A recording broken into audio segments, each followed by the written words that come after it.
rejoicing, rise, high as the listening skies. Let it resound loud as the rolling sea. Hey, Calandra, how was your first day back? Hi. The Or your first second day day, back? Or your third day back? the third, yeah. I mean, it's So okay. Being hopeful. we're live. Good I evening, We're know. live, so let's know. good evening to our listening audience. Hello, hello. You're listening live to the Courageous Hour, and we've got a mixed group today. It's me, Laura, and Steve, and Linda, and then we've got our young. Well, I don't want to say youngsters, but our other generation of folks on the phone who are or on the call rather who are going to help lead this discussion. Last week, Linda, Steve, Caleb, and Calandra, we had an excellent discussion last week, and we really want to dig a little bit deeper and let you guys sort of like moderate, facilitate this dialogue to our listening audience. You are again listening live to the Courageous Hour. The number in the studio is 313-837-1340. 313-837-1340. Get in on the conversation. They're talking about hot topics, live tabletop items in their own individual homes and families. And I think this is something that we see with generational divides and challenges. But let's see if we can come to a consensus. So, Caleb, I'm going to turn it over to you. And you got one other person who's um, in your sphere. You know, we call them the young folk. Me, Linda, and Steve, we're now the old heads on the call. So we're gonna turn it over to you youngsters and you go ahead with the conversation. All right. Well, thank you for having us. I like to say we got homework last week, and I hope everyone had a good time to think about it. So I think we can get that out the way. The question was how to bridge the gap. Does anyone have their answer ready? Which gap? Which gap between what? The question was how to bridge the gap. It didn't say which gap. So very general. Um, I will go by saying we need to bridge the gap by activating each other, which I will say will lead us into our first point, but I will let you guys fill in any things that you feel like might bridge the gap. I mean that gap is elusive. I don't know what it is. I think if you're talking about being unified as a group of people or a party, we might need to figure out the top five things that we can all unify on because there will always be dissension because we don't all have the same interests. So when you say bridge the gap, I would really feel like that we need to have a consensus on certain things that are unmovable, that be it people or party, religion or interest, we need to have those as concrete elements. If I remember, I don't know if my signal is strong enough for anything, but I know last week we ended on talking about the gap between the millennials and the generations under us. We talked about how when we were younger and how we were informed or educated about voting, about politics, about what was going on, and how there's a decline in the younger population voting. So I think bridging that gap comes from us and right up under us, or that 18, 19, 21-year-old group. How do we bridge that gap? How do we get them more informed or more involved or to show more interest, to show more care?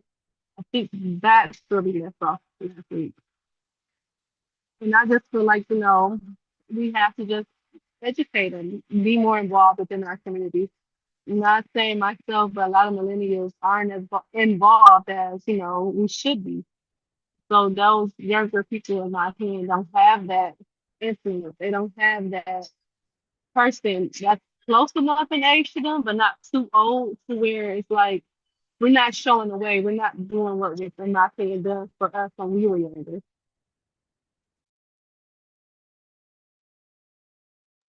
I can agree with you there. Miss Allen, did you have something from your assignment that you wanted to share with us?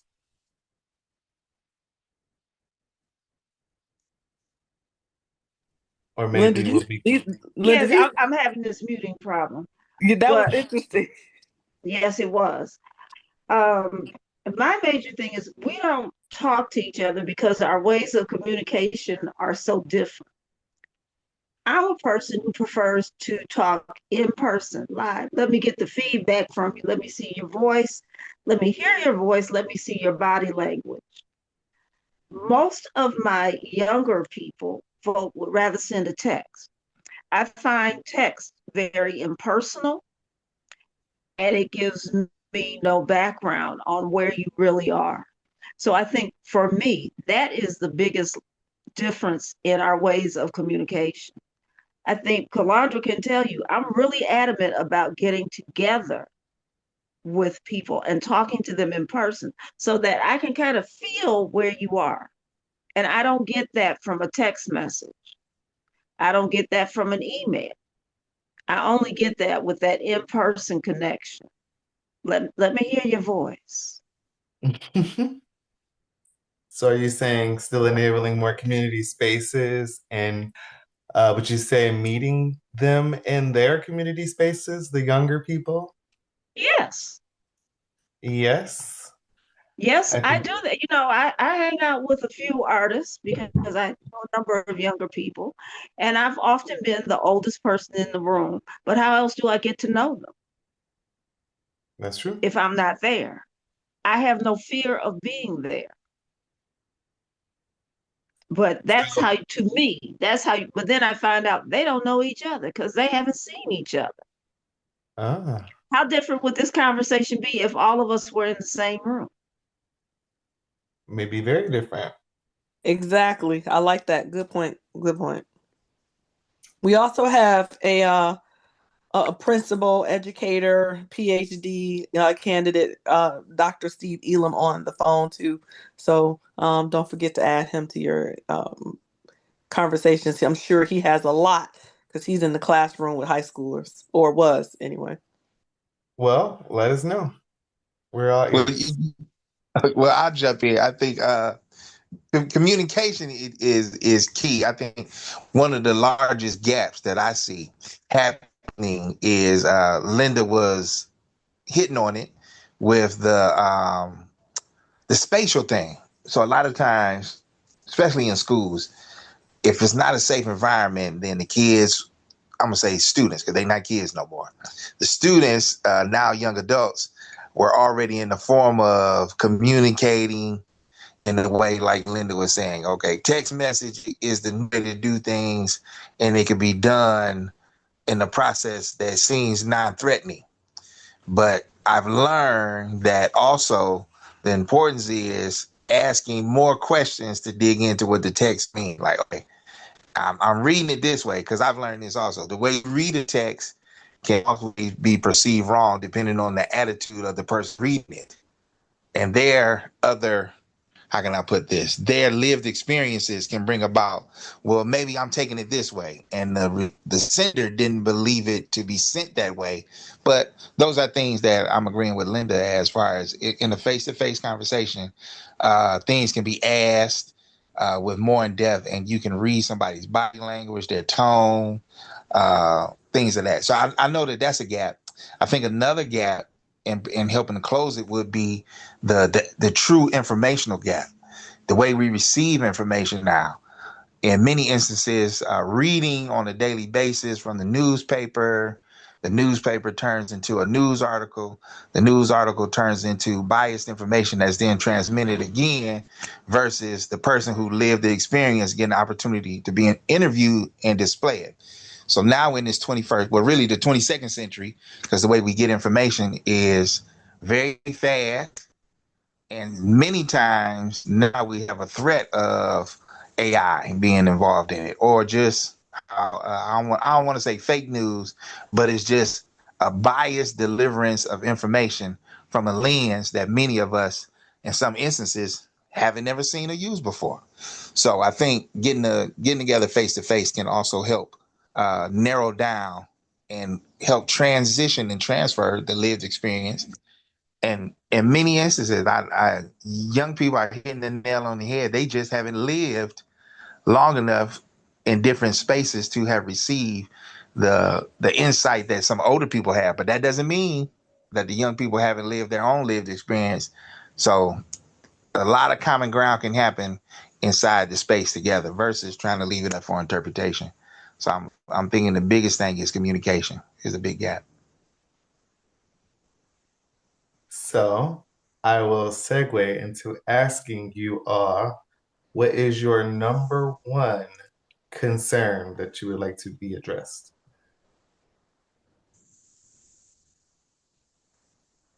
Mr. Elam, you're still on mic. Yeah, I'm thinking the number one concern, um, really, I'm not even gonna say it's a concern. I think Okay. it's an open opportunity to learn. Because I just being in education for so long, I can really understand and say this. I actually learned that I know nothing compared to what other people have, like you said, that lived experience. I can't convince anybody of anything.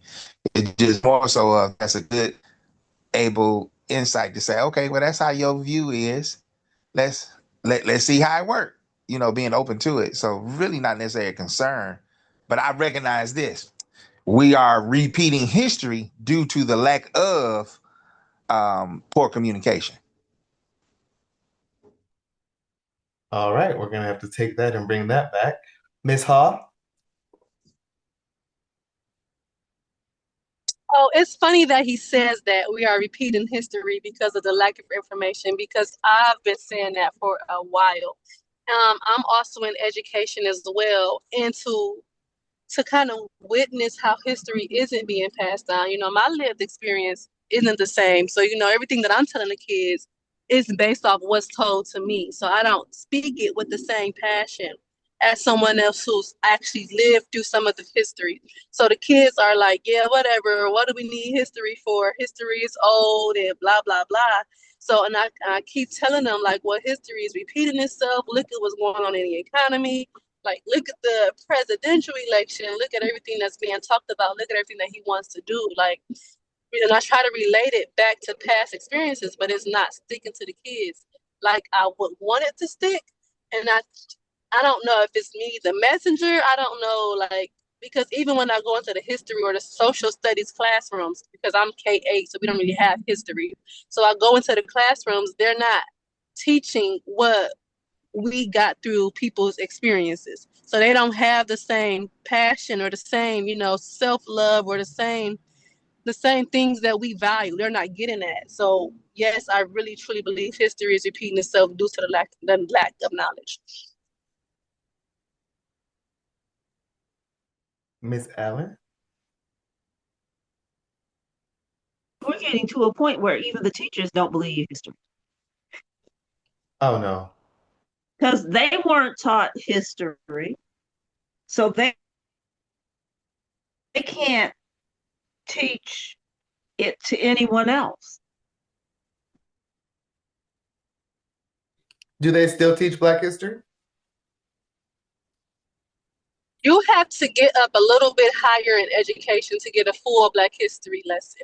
So this is just from my experience, the K-8 level.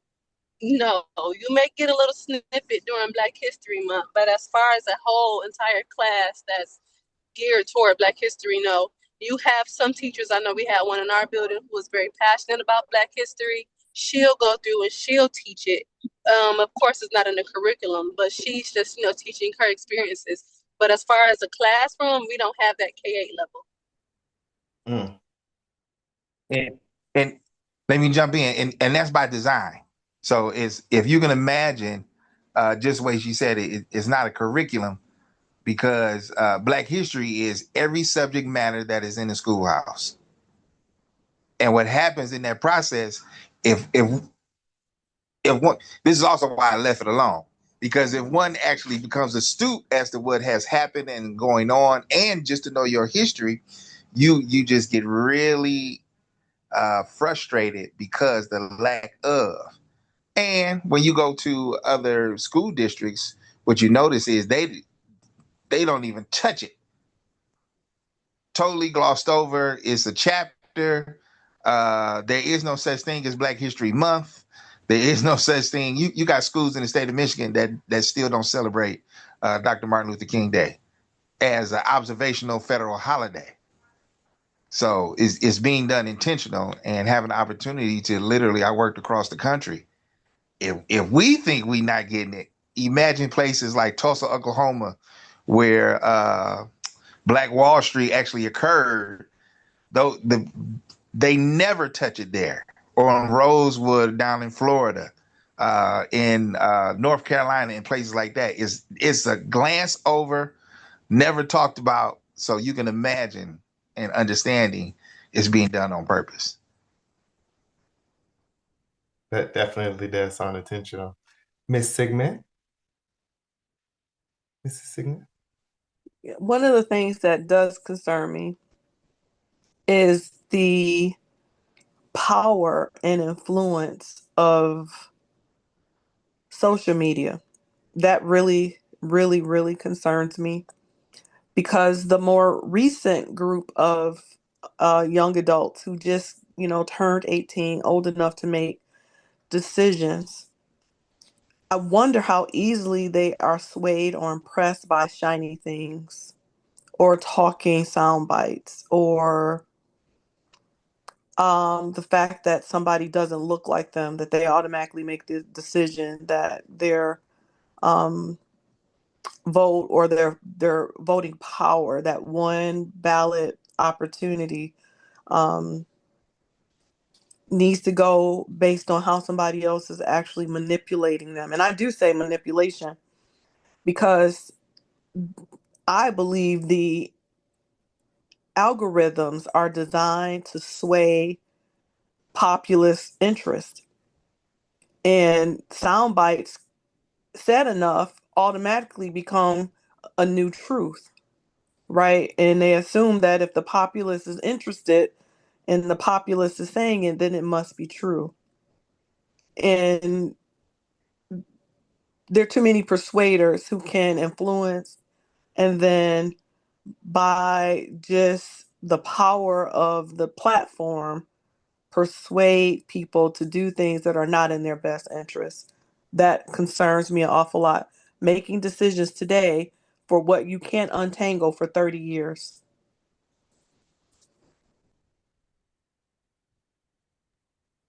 But I think everybody touched on it. It's education. Okay. All right. It seems like we're touching on something, but nothing in particularly. All right. So, what do we agree on? What can we say we would like to agree on collectively if there was one thing you would like everyone to unify on? That education is needed, Okay. Education is and needed. it's education beyond the classroom, almost like and this was in a conversation I was in somewhere else at some other time, don't ask me when. And they were talking about how remember when Toyota first moved into this area, even though for the most part they were out in Plymouth, Canton, and Ann Arbor, they didn't feel that the existing school system was adequate enough for the education that their students needed. So in order for them not to be behind when they went back to Japan,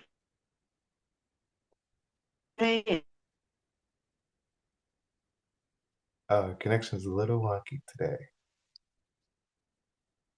We're missing you right now. and they established Saturday school. The additional, I think um, I might have to have you come out and come back in. I think your connection's a little wonky today.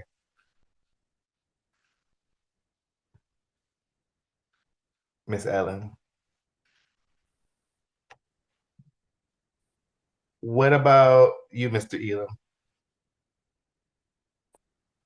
Well, I'm agree with it. The one thing I think that we can agree upon is that we're at the bottom of the ladder. as a community. Oh, you got my talking points already lined up, don't you? We are at the bottom, and even though there are some outliers that have risen to obtain success, it's really not success. They just have access. So I think that's one commonality. I also think you know education, not the formal kind, because it's really the education that happens outside of the schoolhouse. I'll use Linda's reference, is probably no, not probably, is the best form of education. Another thing I think that we can agree upon, that we are at a turning point of, now let me say this, we're at a place right now where we need to be passing the baton so that the next generation can move it forward.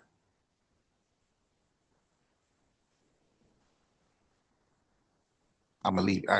So those are things I think that we definitely are agreeing upon.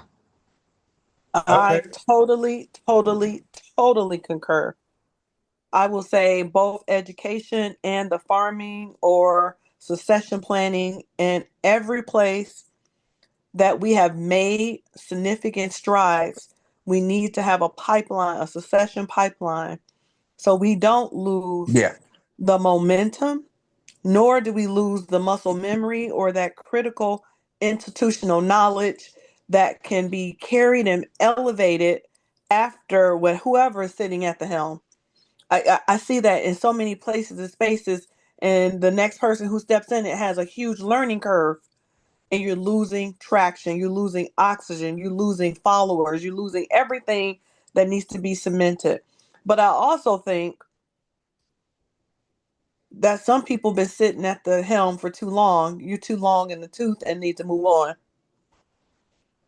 There are lots of nonprofits who are socially centric that don't have young voices. When I think of youth organizations with old people over 65, and I don't mean old people, but people who are more aged and developed and ready to retire, still talking about youth development and youth training and youth programs, I almost think that they're too far disconnected. Not that they need to be relegated to the corner, but perhaps they should be the one cheerleading rather than leading, so that the other people coming through the pipeline can actually learn, install, and secure what their own individual futures look like.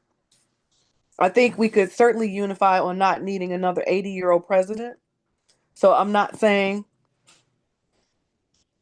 I'm not about ageism. I'm not about ageism. I don't care how old you are. That does not mean you can't return value. But I Mhm. think education, the way we talk about education, both formal and informal, I think every place, like I found out just Monday that um, the HBCUs in North Carolina have lost the privileges of having their ballot boxes on campus. That's gone. They came in and extracted them all, moved them all out of the campus. So children with deficiencies and deficits like transportation, means of a scale to go and find a new polling place or whatever, that they just took that away from them. The convenience of a student being able to go on campus and pass their ballot, I thought it was just, actually it wasn't even revolutionary. It was just basic. You But they've know what's taken that interesting? away. You know what's interesting? They come up with many ways to do these types of things, and we don't come up with any ways to stop them. I'm shook, Caleb, because I'm like, how I did they thought that come up with a we failing had school in 4 years to state? come up with ways to make sure that other things weren't going to happen too. And for some reason, we have no answers collectively Can you of why imagine how these many things haven't happened. districts? Can you imagine how many votes if they went into every HBCU and took out the privilege? I only know about North Carolina. If they I'm, did it in I'm sure that's everyone, a test of I don't know. tolerance, and they'll be happening in other places soon. Mm-hmm. Mm-hmm. But I've said enough. I'd love to hear from Ms. Hall.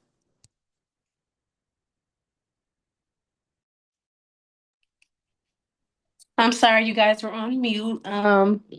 But I'm trying to go back to something that you had said. You spoke about in like nonprofits, there are a lot of you don't want to see like the older generation kind of running it.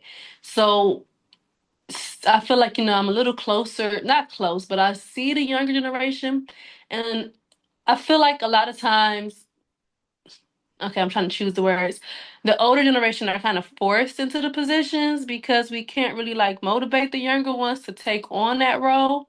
I see it a lot, like when it comes to like different positions or different roles, where it's like, okay, there's no way this person should still be working it, but then it comes back to, well, who's going to do it?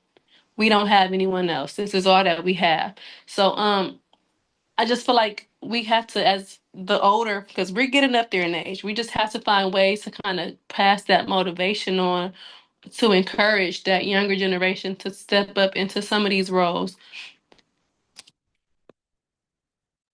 Miss Hall, in no way, shape, or form am I referring to your generation as being the older ones. I meant people aged 65 and 70 still running the empowerment places for young folk. You guys are exactly the ones who we should be passing the baton to, and maybe even you grooming the next generation. But anybody older than me still leading youth anything, I'm concerned. Yeah, but honestly, though, in my generation as well, like a lot of us don't want the positions. I'll take them, but and it's just so hard. And I wish like some of the other people would say, like, yeah, you know what, I want to retire, but I can't because who's going to take the position? Like, it is so hard to fill those positions. Our generation, we're more so pushing the whole entrepreneur, or we're pushing the I'm not doing it. I don't want to work for no one type of thing, because I hear it a lot amongst people my age and especially younger, early 20s. A lot of those people are not motivated, or they're not trying to go out and take those positions or fill those positions. Someone's got to work. I was just about to say that. I'm like, somebody got to do it. But I'm Somebody agreeing needs. with Miss. Yeah, Is somebody got to it? do it. So you got the ones who 90 still They still still not doing it. retiring. Yeah, because someone It- has to it's do it. it's a it's the another gap. I'm gonna jump back on the gap right fast, but I know we getting ready. It's at the top of the hour, so I'm pretty sure he's gonna slip that message in there in a We we second. can we can just do it now. Let's go Flip the ahead. script on the same dial. It's WCHB AM 1340, Royal Oak, Detroit. Streaming online at WCHB1340.com. The voice of the church. Okay, so I'm glad. I'm gonna piggyback on what we just heard. The voice of the church. So Ah, that's another organization where you have individuals who are holding on. They really haven't developed the succession plan to motivate and then pass it on. And then they become the person in the front row sitting and watching who they delegated. I did a proposal. This what got me to Africa, Laura. It was the partnership teaching civic engagement. So civic wow. engagement has to start in elementary school. Mm. So what we recognize in the individuals who I've sat in the seat, they were motivated from elementary school on. Martin Luther King was motivated as an elementary school student to persevere and push through to go get and get a PhD at 15. That's Wow. early engagement. We got Charles Adams early on. It's an early on piece, and what happens is now, I think with the social media piece, nobody's made it sexy to be the leader of these nonprofits that have been around supporting these organizations. So I think Hmm. Hmm. I'm gonna use my student is what's the name of the NAACP? What's his name that runs it here? You said That runs NAACP? that the NAACP. You're talking Uh, about Wendell Wendell Anthony. Anthony, who's the board. So Wendell Anthony's right hand man is my former student, and let me tell wow. you, he was in elementary school and middle school. He was in my class. She said that this is what she wanted to do. Mm. So now she's gone on. She went to FAMU. She's came. She's been doing it. She's been his right hand for the last probably, I want to say, almost 20 years. Wow. But But and at that's some good. point, She knows the playbook then, right? She knows who the movers and right? So at shakers. She some knows point, it. Hmm. right. So then we asked this simple question, and this is not to NAACP or Wendell Anthony or Camellia. Get out the way. Gaston. Pass it on so that it can continue to move forward, because what is happening is what we see. That is, okay, they can't do it like I'm supposed to do it. And I was just listening to Miles Monroe today that talked about the importance of succession planning and mentoring. Wow. You're not going to see it come to its full fruition. Nobody is. Whatever you start, your plan was he got you here to start it so you can get it to the next step, to pass it off to the next person, to get it to the next step, to continue. Now, we're not going to forget, we're just using NAACP as as the vehicle right now. Ben Chase, who is the national leader, we got to get out the way. And what happens in many instances, because of people think it's not a lot of money involved in it. Oh, yes, it is. See, they're not saying it. And what happens is we've been sold this bill of goods that you're supposed to get out here and make a 6-figure salary. Once again, that's not success. We're thinking we're supposed to obtain these things. Just knowing our own history, the Egyptians have proved it. You can't take it with you. Your best bet is to utilize it as a tool to help the next generation, to help the next group continue to grow upon it. Are you saying generational wealth or intergenerational wealth? I couldn't hear you. Say it again. Are you saying intergenerational wealth? Intergenerational wealth also is your intellectual wealth. Yes. Correct. Yes. And the one thing that I can put it this way, it's like, so me and my wife, we don't have any children, but you best believe we got a plan, and what we have set up is going to benefit a group, whether it's family members, whether it's people at the church, the youngins at the church, whether it's school scholarships. We didn't already put this on paper on where our stuff is going to go. Because if you're thinking you're going to hang on to it in the very last minute, decide what you're going to do with it. No. A will is directions of the court. That's what a will is. It's the directions of the court. And the court going to come in and they will take all of it. I think President, and this comes through reading, Jimmy Carter, I was reading his book. He explained, if you don't do nothing else, you owe it to your community to set up a trust. Yes. Because a will is just directions on how they're going to come in. We will take all of it. They're going to nitpick it, probate, court, all of those things. But like I said, it's going back to what Ms. Hall said. We think we want to be the entrepreneur and what it means to do this, stepping out and being courageous, having this show, providing with Keith. Like, how long have we been telling Keith, got to have a succession plan? You got to be able to do Come this. on. Anything. I've been pushing it for too long. Anything can happen. And when it happens, it's not going to be Keith Williams' final step. It's just more so of who took the baton next and took it to along this next leg. Because it's a marathon. Yes, sir. Yes, sir. Yes, sir. And Ms. Hall is I think a unique being, because she's not only a school teacher. She mentioned something about being an entrepreneur, but she also has interest in history, and then she also wants to groom some of the other people. I think in every generation, we get spits and sputters of those who have that level of energy. We only can go back a short bit of time and look at Martin Luther King or Malcolm X. We could say Marcus Garvey. We could say Du Bois. We can talk about Douglass. We can say names and we can start talking Booker T. But each of them had a spit and a sputter. They came for a minute, they flamed and then they flamed out. And this is the season for us to say, if there's a Miss Hall, like, are we putting her in the right place? Yeah. Who's mentoring her to make sure that she's getting in the right room? Because and that's really, and since we own the church radio station, that's the whole mission of the kingdom. That's it. That's our whole process. Our job is to make sure, set up and prop up the next group Yep. and mentor them so that they understand this your assignment. Whatever dream you got, whatever vision that Yep. you go to and you keep seeing it, okay. Yep. Yes, you can achieve it. Yes, you can do it. But along Yep. this process, you're going to need collaboration. You're going to meet some people, but you also need a mentor of some sort. And a lot of times, what I hear individuals say who deem themselves successful, because we still, I don't care how many 1 millionaires we get, 1 billionaires we get, we still at the bottom of the ladder. We should really address that. We should really address that because Let's address it right now. Yeah, we there. We there. have group economics as our second part of the hour discussion. I have spending stats, population stats, and then integration.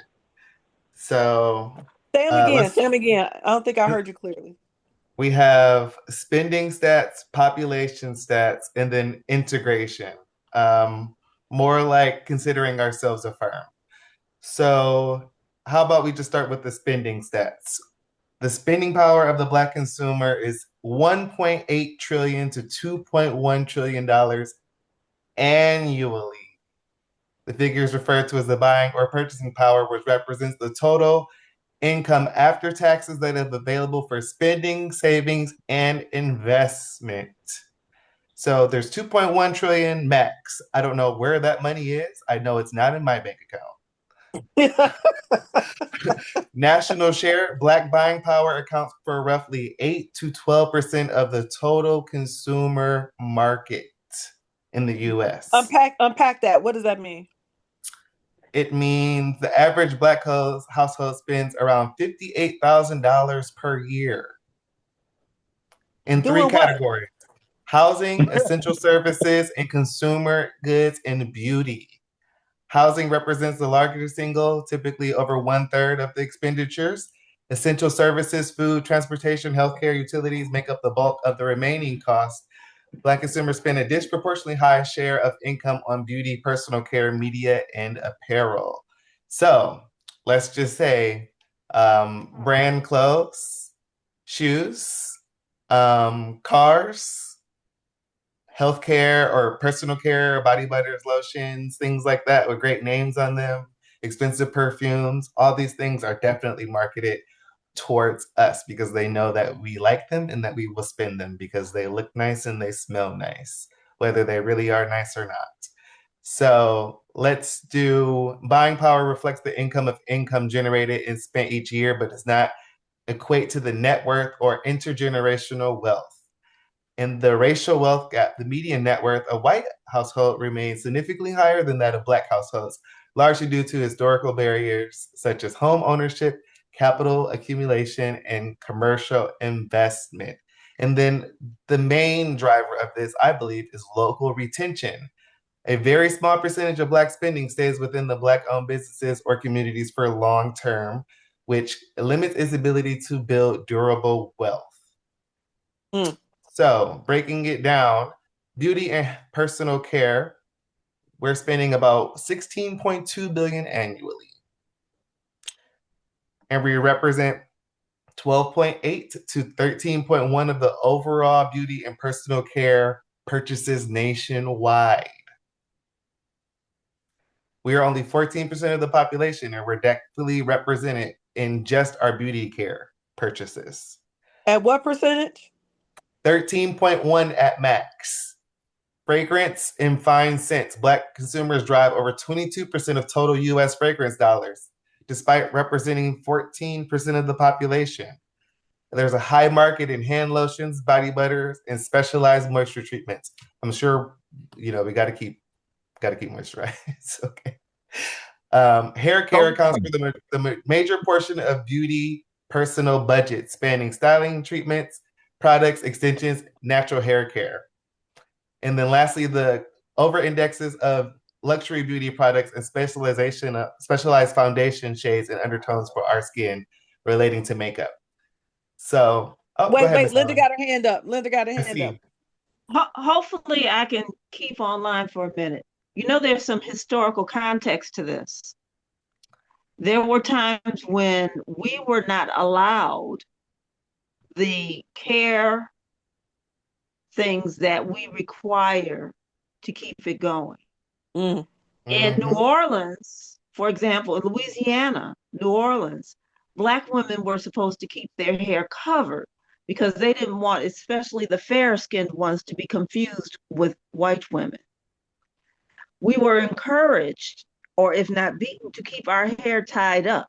So once we were allowed to have it out, of course, we're going to take care of it, okay, Okay, to whatever extent necessary. you So should. the same thing, we weren't allowed and, in fact, dissuaded from self care. So, of course, we kind of went overboard when we did. We taking Yeah, it back. right. We We're went taking buck it wild back. with it. Yeah, we were not allowed to use perfume. Mm-hmm. You could be beaten for that. So, of course, once we can, we do. We do. Mm. We do. And I'm not saying we shouldn't. I'm saying maybe we need to regulate our spending and drive it to other areas or make sure that we're spending within our own community or even create those businesses within our communities. So, like Well, the Black they Beauty, exist. yes, they do. The Black Beauty Gap, Black owned, founded brands make up less than 3% of the total shelf space and revenue at major Black beauty retailers. They estimate closing the gap is a $2.6 billion opportunity, which I Mm. think we should take upon ourselves to capture within ourselves. And then with other cultures wanting to do the things that we do, I think that will also increase our revenues. So that might be something to look into. And then I had median net worth by race and ethnicity. So the median net worth of the Asian American, it says, is about 536,000, and the median household income is about 108,000. For white non-Hispanic, that's 285,000 median net worth with a household income of 81,000. Hispanic Mm. Latino, 61,100 with a 46,700 median household income. For some reason, Black Americans are listed as 400 or 44,900 for their median net worth, and their median household income is 46,000. For every $100 in net worth held by a typical white family, the typical Black family holds $15.70. White to Hispanic ratio, for every $100, it's 21.80. So there are a lot of things within these numbers. The home ownership gap. 73% of white families own their primary residence compared to 44% of Blacks and 48% of Hispanic families. So with these numbers, we're looking at how much our generational totals have not equated, where we're spending our consumer money, most of our consumer money, and what categories we're spending them in. So I Sounds like think education again. it Yeah. sounds like Back to Linda. I heard on a program, I think it was the Eggs and Grits podcast, there was a guy he mentioned on there, and he was talking about group economics. So I think what we need to practice are group economics, Black group economics, and make sure that we can create and close the racial wealth gap, instill intergenerational wealth into our youth, create some kind of hope for those millennials who do not believe they will retire, as well as some of those Gen Xers and Gen Zers. So I think that we should definitely look into all these things, create some new markets. Ms. Allen said they already exist. I think we need to either expand on them or create more control over those markets, consolidate that, and expand, especially right now when it seems like the economy might be shrinking and we're still going to need all these things. Also, I wanted to segue onto, I only have a few minutes left. I saw a report that we already know that natural, relaxers or hair relaxers are bad for you. But there's also reports that synthetic hair is also poisoning our women. So we have to watch out for the synthetic hair that is going onto our women's heads. We have to watch out for the glue that's going into their eyes and onto their nails. We have to watch out for all of those Yeah. things that are marketed to us. So it's more than we're just spending these things and doing all this. It's more like people did these things for convenience because they convinced us that we have to assimilate to look this way. But also, we probably need to come back to reality and become comfortable in our natural state. And then also encourage ourselves to do the self-care and things like that that are with our, natural bodies. So whether that's shea butter, I don't know, whether that's raw African soaps, I don't know, whatever is good for your skin, find out what that is, and maybe look for those things sourced from the motherland. Maybe look for those things stocked on the shelves of your local Black-owned store, or maybe your local owned store in your community. It doesn't have to be Black-owned.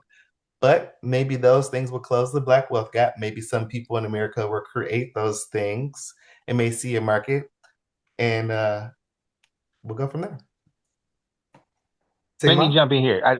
The one thing, Dr. Claude Anderson is That's his name. That's his name. Yeah, yeah. I got several of his books, and what he's helping also to explain, along with if at any point, Sister Hall and Brother Brown, the one thing that you guys are going to be able to do, home ownership happens at a very small scale, and I mean this way. So, okay, you get a house, you're living in it, you're able to get the equity.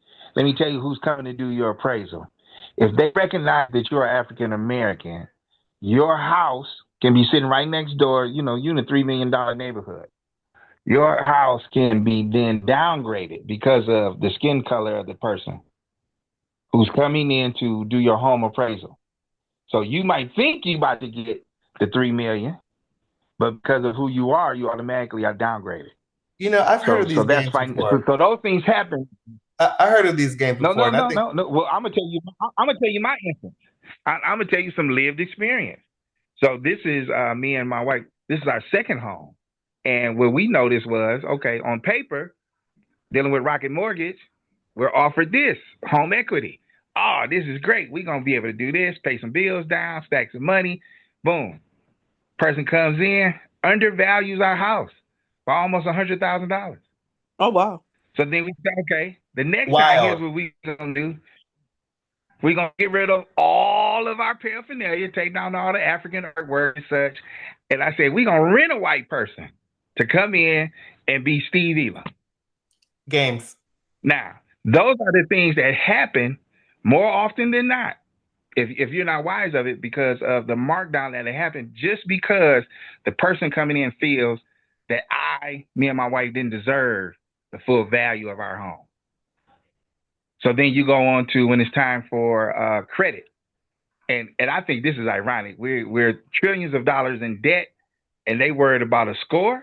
The United States score alone should be below 500, but you worried about my score. So those things were designed to keep people of color redline. Insurance rates, like you haven't even touched on the most right now. You have, and I think about this because elder seasoned folk pay more in health insurance now than anything. So much of the wealth that could be passed down. Oh, it's a wrap. It's a wrap. And with who we decided, because who was allowed to be put into office, which is just ironic to me. It was due to their own legitimacy of, we don't want a woman in charge, definitely not a Black woman, all of the things. It was like a perfect storm. So now we're all going to have to suffer these consequences. And that's another piece that happens with Black wealth. So in the instance of, I know I got to do this, it's not going to happen for me, let me go ahead and buy me some Jordans. Let me go ahead and buy me some fake eyelashes. Let me go ahead and let me get the Paul, whatever the good cologne is. If you're after paying that or buy now, if you're buy now, pay later for that, you're already in a wrap. We're gonna need you to come out. Yeah, many people are. I mean, we're gonna need you to come out the trap. The trap is the job. The trap is the job. Miss. And we hit it. Miss Sigmund wanted to say something, then we're going to go to Miss Hall. No, let Miss Hall go. This is her. Go. Miss Hall. I'm just going to just tie this all back to the lack of education. We're going to Woo! bring in that social media influence. Like, we can sit here and we know the problem. We know what's wrong. We know that, these kids are not taught to save their money. They're not taught to ignore the Jordans and go for this shoe budget. They're not taught those things. Their influence around them is telling them to get this, get that, get that. We have the social media age where everything is instant, everything is fast, impulsive. So it's not really time for them to sit back and just think like, okay, is this a good decision? If it's not a good decision. Afterpay as a whole, I put myself in Afterpay a few times because I wanted something, but then it's advertised as, why spend all your money now when you can just spend it at different times? And it makes it seem as though it's the greatest idea. So we talked about algorithms and how they put things out there that they know will grasp your attention. Or, social media, I always say, is reading our minds. If it knows I want these new pictures from my walls, everything on my news Yeah, feed is going to have all the pictures, algorithms have worked ads. together. It's They going know to have your so many spending things. habits. And then my brain is going to tell me I can't afford that. So then here comes the ads about Afterpay and Klarna. So like you have the kids who are seeing this. They're not hearing the education or they're not being educated on things. This is what's in front of them. So we're going to continue to have that lost generation, and every So, time a new generation comes, it's going to get further and further away from what the goal was that was set by MLK or that was set by everybody who was before us. We're getting further and further away. So there's three things. You said Dr. Claude Anderson. I did look him. I didn't look him up. I looked up vertical integration. I didn't look up his books. I looked at vertical integration, and I saw that there was three different types: backward, forward, and balanced. Backwards is when a firm takes control of a level that comes earlier in the supply chain. For example, a furniture manufacturer company acquires a wood distributor or steel manufacturer having its own iron mines. This allows the firm to streamline its own production operations. Forward integration occurs when the fan expands into the larger stages of the supply chain, say a manufacturer opening a retail store. It is less common because it's difficult to acquire other further along the chain. The largest retailers at the end of the supply chain are usually the wealthiest. And then balanced is when the firm can take control of both earlier and later, such as being the middleman until now took the raw materials for someone else and also worked with retailers. So I mentioned these three types of integration because we probably need to have a mixture of all of them if we want to take over the market and reintegrate our power and wealth, spending power, buying power into the American market in our favor. Yes, Miss Sigma. I really honestly believe that we can start really small on the micro level. And so Dr. Claude Anderson speaks to something that we learned 35 years ago in the circular economy, is what he's talking about, looking at adaptations on existing infrastructure. However, think if we did this, if we found a beauty and barber supply or a black nail shop or a black restaurant, and we created a subscription membership service. On the consumer side, we could change things tomorrow. Yeah, We could yeah, change everything tomorrow because your membership gives you privileges, and it gives the owner cash flow, right? Anticipated dollars that they can make some investment, hire people, lower their costs. If we were to incorporate systematized membership engagements as an integration model, you would self sabotage, or excuse me, you would self sustain your self sabotage on needing to spend the money everywhere and with anyone when you could make that empowerment zone. You could stabilize and then multiply that as an opportunity. We don't think like that. We don't ever think that a restaurant should have a membership model. It's not that it can't be open to everyone who wants to procure or buy or eat, but if we had sustaining members at the restaurant, they would never have to worry about slow days, rainy days, supply chain, tariff issues. They could balance and then be as competitive as your Asian folk who buy in bulk collectively and together. Your If you had white to, folk, if you had to put a name on that right now, what would you call it? well, it's an economic model called economic It's collective gardening. economics. Yeah. Yeah, yeah. I, But I, I'm saying if I, you were to name it, it's what would you 20%. name it? You can't name It's it called that. it's That's called cool. economic gardening, but it's difficult for us to understand. It's an academic term, but I would Yeah. love to bring that back. We only have 1 minute. This has been another great show. I mean, a third of the people we had last time, but it still was really, really, really good. Thank you, Caleb, for moderating, and thank you, Ms. Hall, and our courageous host and co-host for being on. Can you guys come back next week? Yeah. Miss Hall may be in the classroom and she might be like, I'm tired already. Yeah, I was just gonna say it depends on my Uh-huh. memory. Well, we're gonna see. We got a little bit more. I want one more week. If we can get one more week from our young folk and get some of the ones before they get back into school, because they need to be educated. And then Steve and Keith are gonna run a whole new September thing that's all about men. So God willing and the creek don't rise, guys, we'll be back next week. Okay. And don't forget, what's your activation level? And what solutions are you willing to try? Goodbye. Put your faith into action. Thank you, Caleb. Thank you, guys. They need your help. They need volunteers. Bye. Bye. Okay.